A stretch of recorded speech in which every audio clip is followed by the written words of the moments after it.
Alright guys, welcome back. Like my hat.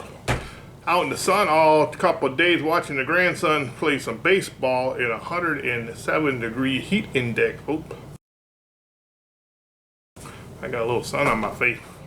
Well, they lost this morning, so that means they're not playing any more games today. So I got to come home early and I'm going to do this chuck roast video. As you see in the title, does a smoke ring really matter? Smoke ring does matter, folks. It matters to your peers in your backyard. You will be judged on your barbecue in your backyard by the size of your smoke ring, folks.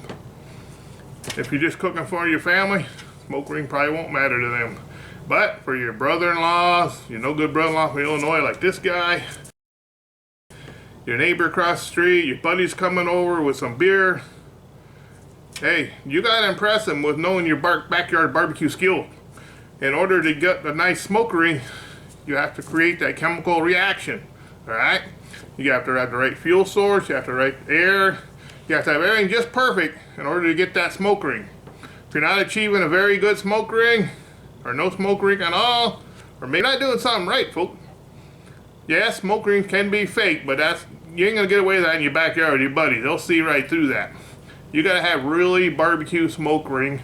You have to create that chemical reaction that creates it. That all starts with your fuel source. If you're using wood, charcoal, pellet, all right, you are going to be judged. Your smoke ring. Today we're going to do chuck roast up, all right, and we're going to see if Scotty can create the perfect conditions to come up with a nice smoke ring on these chuck roasts. We're just going to use salt and black pepper, or wait a minute. Salt. I've been out in the sun too long, folks. Salt and black pepper. Alright. Let me bring you down and I'll show you these two chuck roasts I got about similar size. Alright, hang on, folks. Oh, wait a minute. Being so hot out, that reminds me of today's sponsor of this video, folks. Light beer from Miller. Tastes great, less filling. Half the calories of regular beer. I mean, overweight Scotty here can enjoy a nice cold light beer from Miller on this hot day outside, folks. Okay, enough for this sponsorship. Let's go down to these chuck roasts, folks.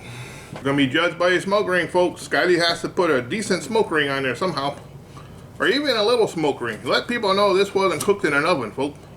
Is it gonna ruin your meat? Is it gonna ruin the taste of what your food tastes like? No, it doesn't. Smoke ring has no flavor, but you will be judged in backyard barbecue by a smoke ring. All right. Let's start with the little coarse black pepper.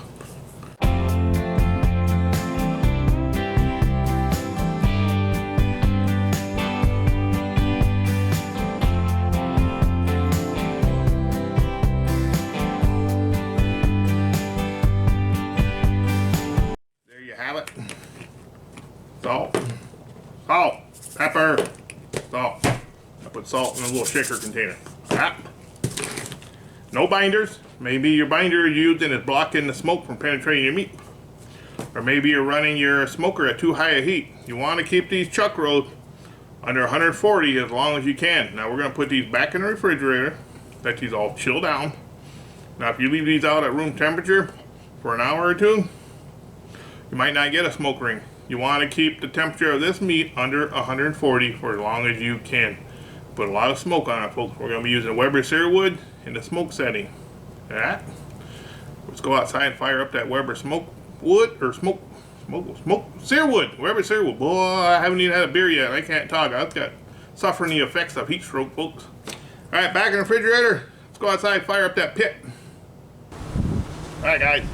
We're outside. Yeah, it's hot out here, folks. 107 heat index. Today we're using a good fuel source. Lumberjack charcoal hickory.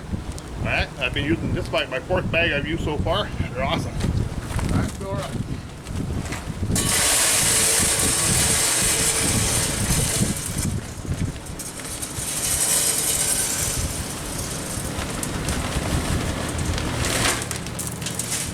Whoa. It was completely empty, folks.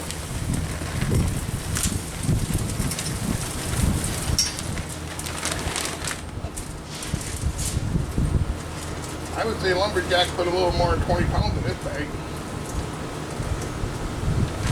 got a couple cups left. Alright, either lumberjack. I get people always ask what kind of pellets I'm using. Right here. Lumberjack, charcoal, hickory. You want a good fuel source to get that smoke ring, folks. Two things you need to get a smoke ring. Low temperature. Alright. We are going to set this bad boy on a smoke boost. We're going to put those chuck roast in with some temperature gauges. Don't need that magnet. And we're going to monitor it from inside a cool house, folks. We want to keep it under 140 as long as we can. Alright, let's try smoke boost. Smoke boost 180, I think.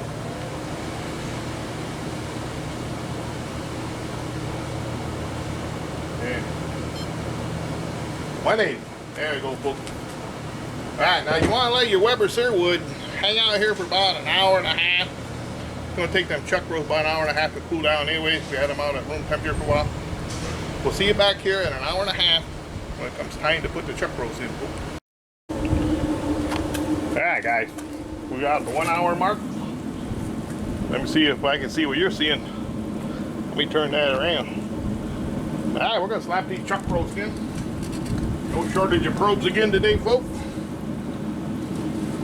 I'm debating if I'm going to do a water pans or not. I like putting a water pan under here, folks. You guys know that. And once again, we'll be hitting it with the thermal probe family. We're going to stick this one. I like to monitor what's going on in this pit with these things. Alright. Got a lot of different muscles in these chuck roasts. We're going to put one in there. Alright. And we're going to put one on this side. And that way, like that. Alright. I will do a water pan, folks. I will come back out later and put in a water pan, but for now, we're just going to shut this lid. We're going to turn on all of our gizmos.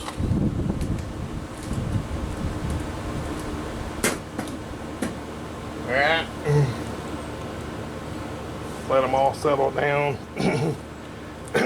Alrighty, folks. Okay. We are going to come back in 4 hours, folks. We're not going to open this lid. We're not going to spritz it. We're not going to do anything for 3 to 4 hours. Let's go back in 3 hours, folks. See what they look like after 3. Back in 3 hours, folks. Alright, guys. It's been exactly 3 hours. We're at an internal temperature of right around 144 degrees. Exactly 3 hours it took there. Look at that. Beautiful. I went without the water pan this time, folks, just to see what happened. See if the old smoke ring will happen.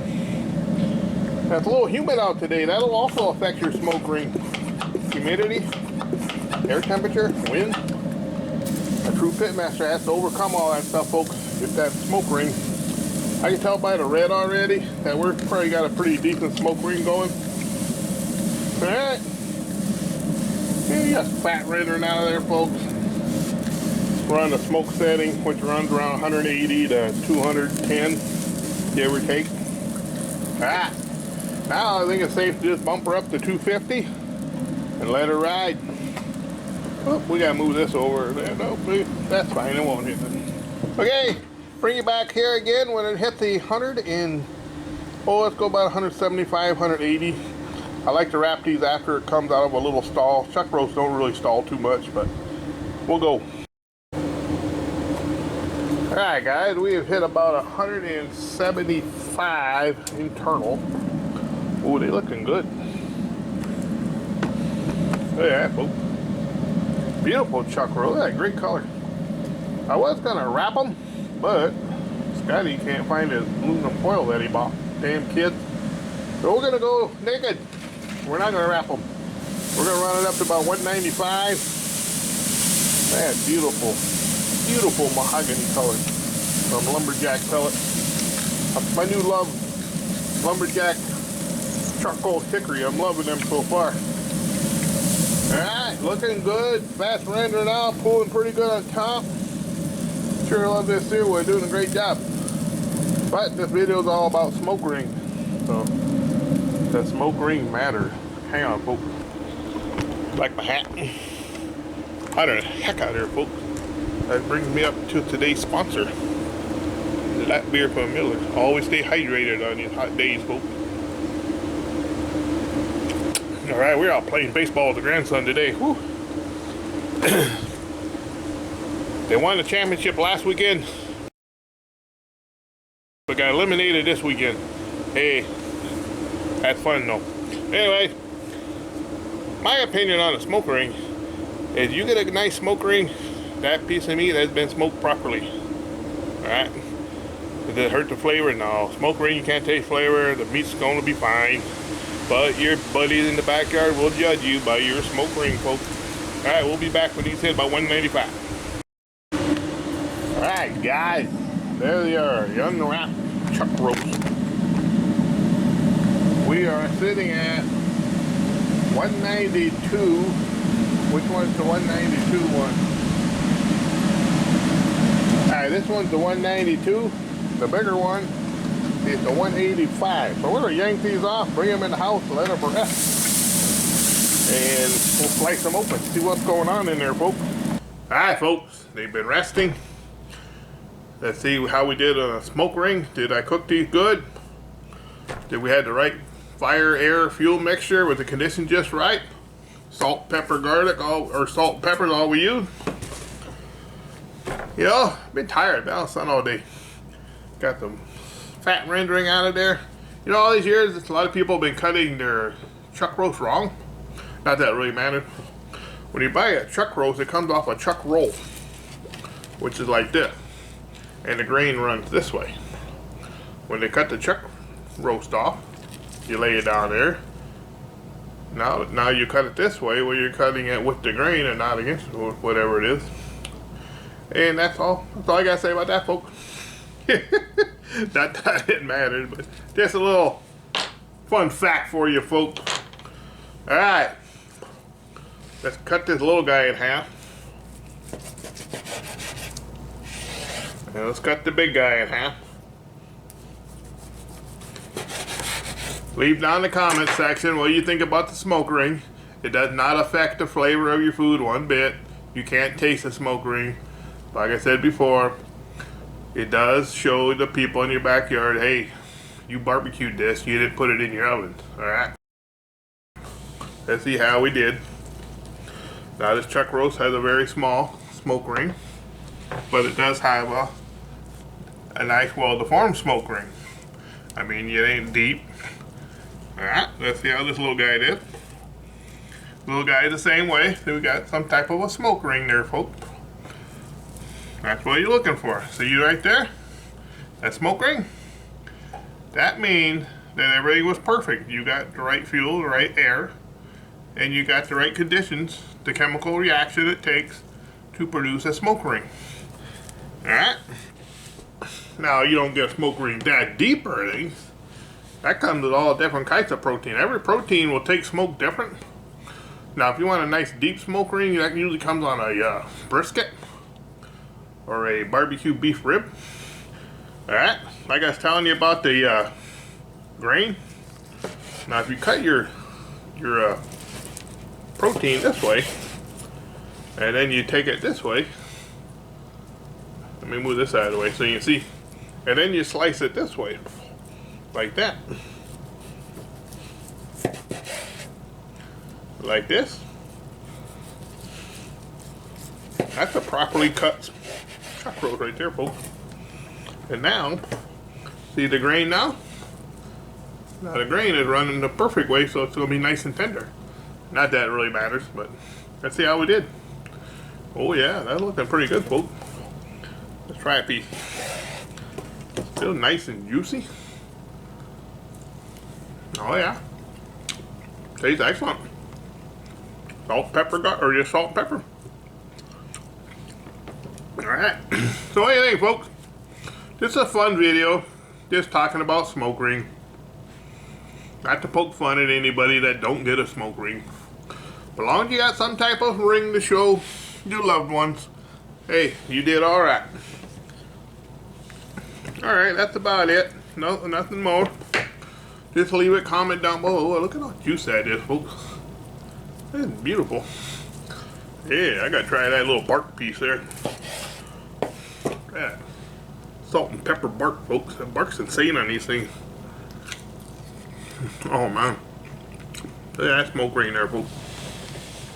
Yeah.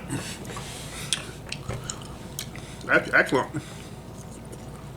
I'm gonna have to build me a sandwich. Wow. Bark is insane, folks. Yeah. How'd you see? A nice little dark smoke ring, folks. There you go, folks. Peace out.